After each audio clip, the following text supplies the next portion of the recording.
សម័យឥឡូវដើរលេងក្រៅប្រទេសអត់ចាំបាច់ដេកយប់ទេអញ្ចឹងគឺយើងទៅវិលល្ងាចបានដូចថ្ងៃនេះខ្ញុំនាំអ្នកទាំងអស់គ្នាទៅលេងប្រទេសវៀតណាមវិលល្ងាចគឺនៅទឹកដីវៀតណាមនៅខេត្តតៃninhតែម្ដងយើងឆ្លងព្រំប្រទល់ពីខាង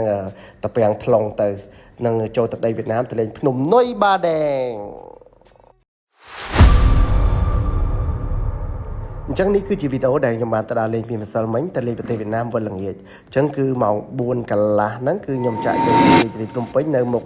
ក្រាសង្កាតិចនៃខាងមុខបន្ទិពេទ្យកាឡម៉ែត្រដល់តាពាំងថ្លុងនោះល្បាក់ខ្ទង់ម៉ោងប្រហែលជាម៉ោង8ព្រឹកអញ្ចឹងយើងក៏បានឆ្លងដែនទៅវាយប៉ាសពតហ្នឹងចូលទៅក្នុងទឹកដីវៀតណាមនៅខេត្តតៃninhនឹងឯងខ្ញុំបានទៅដល់នៅ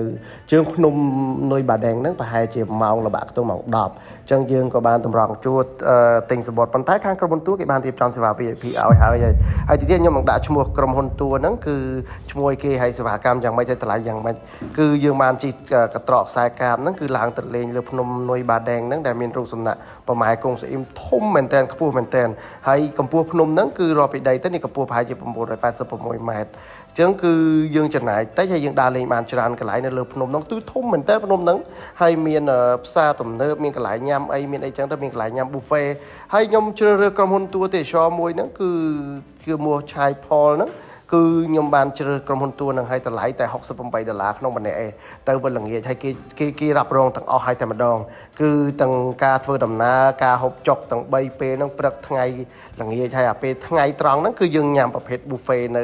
លើភ្នំហ្នឹងតែម្ដងទីទៀតខ្ញុំឃើញអ្នកនរគ្នានឹងឃើញ buffet នៅលើហ្នឹងយ៉ាងម៉េចហើយគឺនៅលើហ្នឹងមានរូបសំណាកច្រើនមានរូបសំណាកប្រម៉ែកុងស្អ៊ីមមានរូបសំណាកប្រពុតហើយនៅកន្លែងនេះដូចខ្ញុំនៅលើឋានសួគ៌អញ្ចឹងមានផ្សែងមានអីចឹងនិយាយដូចបានទៅឋានសួគ៌អញ្ចឹងហើយកន្លែងនេះគឺមាន Starbucks គឺមានStarbucks ដែរហើយខ្ញុំក៏បានទិញ Starbucks មួយកែវហើយបានចុះទៅលេងកន្លែងរូបសំណាកតាកំប៉ោងដែលគេហៅថាតាព្រះអង្គរាជរាយហ្នឹងណានេះគូស្អាតមែនតើតែម្ដង view ឯនៅលើភ្នំហ្នឹងអ្នកទាំងអស់គ្នាមើលពីលើទៅស្អាតមែនតើហើយគឺទេសភាពគឺមិនដឹងនិយាយថាម៉េចហើយនៅក្រោមរូងភ្នំនៅក្រោមតាកំប៉ោងនោះមានរូងភ្នំចេះគឺមានរូបព្រះអង្គរាជរាយច្រើនណានេះរូបសំណាកព្រះអង្គរាជរាយច្រើនយើងក៏ឡើងទៅលើវិញមានទឹកធ្លាក់មានអីចឹងអានេះគឺទៅកន្លែងទឹកធ្លាក់គេហៅទឹកធ្លាក់មានកំពីស